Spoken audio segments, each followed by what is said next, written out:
DreAllDay.com.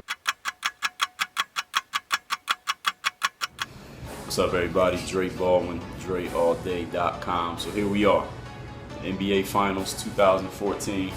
We got a rematch, Miami Heat and San Antonio Spurs. First of all, let's take a look at the conference finals. In the East, Lance Stevenson. He made himself the story of the Eastern Conference Finals, basically, even though his team only won 2 games, all the stuff when he was messing with LeBron. The thing I think about Lance Stevenson, I think the dude got a lot of game. He can score, he can lock up on defense when he wants to. He's a guy who could be your #1 option on offense, but then you look at all the other stuff that comes with it. Lance Stevenson, well, of course you got the antics with LeBron James. I didn't really see him do anything to any other players all season. It was only that situation with LeBron James, who of course is the best player in the league, which Lance said multiple times. I look at Lance Stevenson kind of how I look at J.R. Smith. Like, he got all the physical tools and skills to average 25 points a game in the NBA, but it's all the other stuff. You don't know what's going on in the dude's head. You don't know what kind of player is going to show up from day to day, game to game, and you don't know how he's going to mix chemistry-wise with the other players you got on your team. The thing with the Pacers is they've already committed basic max contracts to Roy Hibbert and Paul George. And the thing is, Lance Stevenson's mentality is that he's the best player on that team. He's got the most dominant personality on that team, except maybe for David West, but he got a lot more talent than David West. He's a lot younger than David West.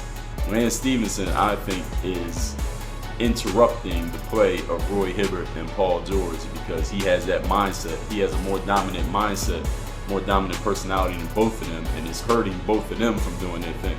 Paul George is the best player on that team. The Pacers had to get rid of everybody and only keep one guy. It's Paul George, ain't no doubt about it. That dude can lock up on D, absolute. He was on LeBron, he was on D Wade. He can lock up. His scoring will improve, but a player who can defend like that, they don't come around too often. A lot of guys can score. Guys who can defend, guys who can score, they don't come around that often. Paul George is definitely the man. That's out the question. I think Lance is probably going to go as far as the Pacers go. I think they got to get rid of him. It's not even about how much money he's going to make. It's just about the chemistry of the team. I don't see Lance staying there. And as far as the Western Conference Finals, Oklahoma City Thunder, but they made it to the finals in 2012. Last year, Westbrook got hurt. They lost in the second round. And this year, they had a scare in the first round, beat the Clippers in 6 games, and now they lost to the Spurs in 6 games in the conference finals. I think my opinion is they do need a new coach. I think they don't run any type of system offensively. They basically go off of talent between Westbrook, KD, and Jackson, just taking turns basically scoring. Ibaka gets the ball when he gets it. He's a good player, so he's a good mid-range shooter, one of the best in the league. But they have no type of system whatsoever. They're just out there playing. So I think they need a new coach, but it would be it's hard to fire a coach who just took his team to the finals, had an injury, and then the conference finals 3 years straight. It's very hard to go against that. So we'll see what the OKC brass decides to do, their front office decides to do. But I think that they do definitely need some new blood as far as the coaching goes. If they can actually get a system in there with Westbrook and KD's abilities, those are 2 of the top, I say 2 of the top, maybe 5, top 8 at least players in the NBA. If they get the right system, they should definitely be representing the Western Conference for the next, they both lost KD about 25, I say the next 5 years in the Western Conference. Once the Spurs, they can beat the Spurs, I think, if they had the right system. You switch those coaches, Oklahoma City beats the Spurs in that series. But anyway, they didn't beat them. Let's talk about the teams that did make it. We got the Spurs and the Heat, rematch of the 2013 finals. Let me tell y'all a quick story about last year's finals. Last year, my father is the biggest San Antonio Spurs fan I know. He's been a Spurs fan since the David Robinson days. When the Spurs and the Heat went to play in the finals, my dad considers me a Heat fan, even though I'm not technically a Heat fan. I'm a basketball fan. I like players. I like D Wade. I like LeBron, and I live in Miami, so I guess those put together makes me a Heat fan, quote unquote. So he's like, yeah, Spurs gonna beat y'all, blah, blah, blah. And I said, all right, if the Spurs win the championship, I'll buy you a Spurs Champions t-shirt and mail it to you. And if the Heat win the championship, I'll get you a Heat Champions t-shirt, mail it to you. You gotta take a picture wearing it and send it to me, and I'm gonna post it online. So we know what happened. He ended up winning. It was game 6. And Tony Parker just hit those 2 shots in a row. He hit like a little floater, and he hit a 3-pointer, and the arena was dead in Miami. People in the arena was leaving to go home because they figured, damn, the Heat lost the championship again 2 times in 3 years. Then Ray Allen hits that shot. I went online, actually before Ray Allen hit the shot, I went to NBA.com and I put the Spurs championship t-shirt in my shopping cart. I was like, all right, tomorrow morning I'll complete this transaction and mail it off to my dad in Philly. Then Ray Allen hits that shot, everything changes, the Heat win the championship. So this year, it's the Heat against the Spurs again, and my dad, I just talked to him about an hour or so ago. He was like, yeah, we gave y'all the championship last year, it ain't gonna happen this year. And those of you who saw Game 6 of the Spurs Thunder series, you actually heard Tim Duncan say, you know, we glad we got to play the Heat again, and we're going to do it this year. He said, we're going to get it. We're going to win it this year. He actually did say that. He ain't say it like emphatically, like, hey, we're going to win the championship. It was part of a sentence that he was saying, his answer. But he said we're going to win it this year. I think Tim Duncan is highly motivated, as is everybody else on that Spurs team. They was all there last year. So this is going to be a tough series between these two teams. Overall, I do have to objectively say that the Spurs got better from last year to this year, and that the Heat did not. As a team, they did not get better. The Heat lost Mike Miller. Their role players, Ray and Battier, just to mention two, got worse. Birdman seems pretty much the same. Chalmers has been kind of on a downswing in the playoffs. Cole has gotten better. Cole's done better in the playoffs. They lost Mike Miller. Greg Oden has been a complete zero. Rashard Lewis has been okay for the last few games of the Pacers series. He was great. I don't know what he's going to do with the Spurs. I think you can put him on Diaw the same way you put him on David West. But Dwayne Wade is playing better now. He only played 50-some games in regular season. His knees look good. He's getting 20 points a game again, like the D-Wade we expect.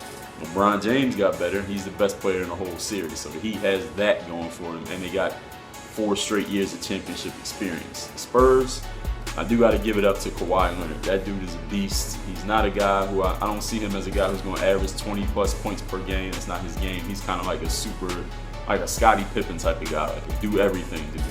That block he had on Westbrook in Game 6 was amazing. It was right after the Spurs had went to the hole. Ibaka got a block, and then Westbrook was coming down. He was about to get a layup, which I think would have tied the game, and Kawhi blocked his shot like right at his shoulder, right before Westbrook even brought the ball up. Kawhi blocked it. He had a nasty dunk on Ibaka. I think he dunked on Ibaka twice in this series. Kawhi Leonard is a tough player. They put him on D-Wade. I think he's going to shut D-Wade down. They put him on LeBron. He could hinder LeBron. He's not going to shut LeBron down, but he can hinder him a little bit. I do like Leonard's game a lot. Tim Duncan is older, but of course we know we're getting out of him.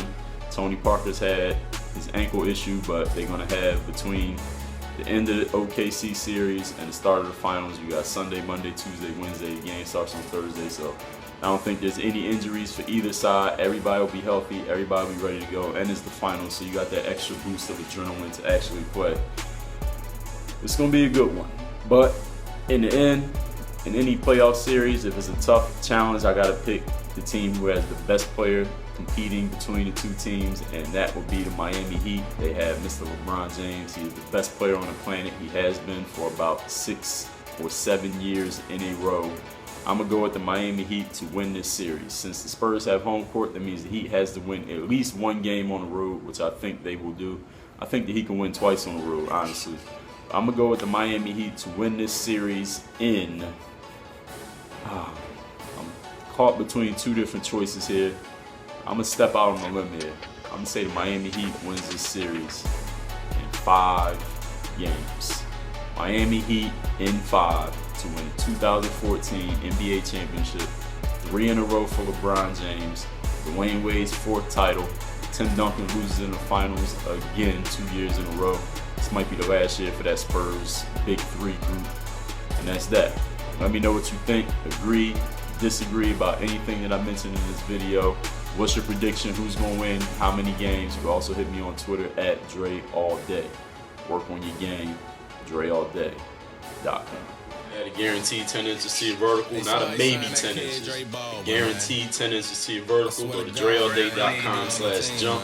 Get the jump manual. When you get it, I'm going to give you 5 free companion books or any free DVD. All you got to do is email me the receipt. DreAllDay.com/jump.